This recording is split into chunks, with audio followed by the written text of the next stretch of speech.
இன்றே டவுன்லோட் செய்து உங்கள் ஃபேவரட் ஷோக்களை என்ஜாய் பண்ணுங்க. அம்மா, இதாம்மா கடைசி பூஜை. சாமி சிலையை எடுத்துட்டு போனோம். உடனே கிளம்புறேன் பூசாரி ஐயா. என்ன அவசரம் தமிழ்? இப்பதானே நீ தீ மிதிச்சிட்டு வந்த. கை கால்லாம் கூட காயமா இருக்கும். கொஞ்சம் பொறுத்து போலாம்ல. அது ரொம்ப தூரமா, போயிட்டு வர்றதுக்கு காலதாமதம் ஆகலாம். அதுக்குள்ள பூஜையை செஞ்சு முடிக்கணும். முத்தமா, எனக்கு ஒரு கஷ்டமும் இல்ல. நான் கண்டிப்பா இதை செய்யறேன்.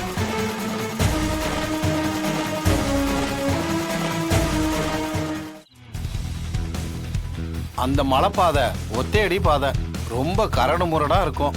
கோயிலை மட்டுமே குறிக்கோளா வச்சுட்டு போகணும். ஒரு சில சமயம் விலங்குகளோட தொந்தரவு கூட இருக்கும். எதுக்கு நீ பயப்படாதம்மா, அம்பாள் உன் கூடவே இருப்பா. அதே மாதிரி அது எச்சனைகளோட கோட்டைன்றதுனால சில நேரம் பின்னாடி இருந்து யாரோ கூப்பிடுற மாதிரி இருக்கும். பூஜை செய்ய விடாம பல தடங்களை கொடுக்கும்.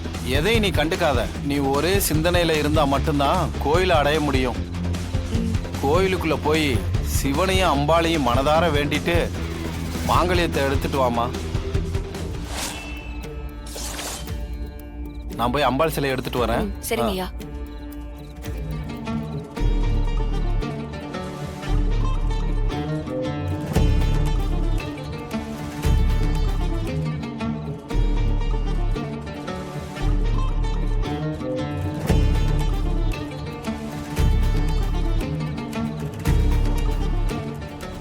தமிழ் இல்ல, நானும் உன் கூட வர்றேன். டேய், டாக்டர் சொன்னது மறந்துருச்சா? உன்னை நடக்கவே கூடாதுன்னு சொல்லிருக்காரு. உட்காரு நீ முதல்ல. இல்லம்மா, நான் போறேம்மா. தமிழுக்கு இவ்வளவு ஆபத்து இருக்குன்னு தெரிஞ்சும் தமிழை எப்படிம்மா தனியா அனுப்புறது? சிவி சார், தயவு செஞ்சு எழுந்திருக்காதீங்க. உட்காருங்க ஃபர்ஸ்ட். என்னால இதை தனியா செஞ்சு முடிக்க முடியும்.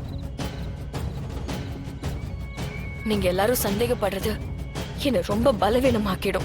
என்ன நம்புங்க. குடும்பத்துல யாருமே அவங்களுக்கு உதவிக்கு போக கூடாது தம்பி. இந்த பரிகாரத்துல அதுவும் ஒரு அம்சமா இருக்கு. கேட்டீங்களா? அதான் சொல்றேன், நானே போறேன். ஜனமா, பயப்படாதீங்க. எனக்கு ஒண்ணும் ஆகாது. கடவுள் எப்பவுமே நம்ம கூட தான் இருப்பாரு.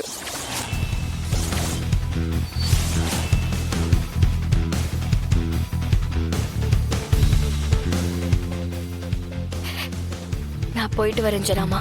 சரி தமிழ்,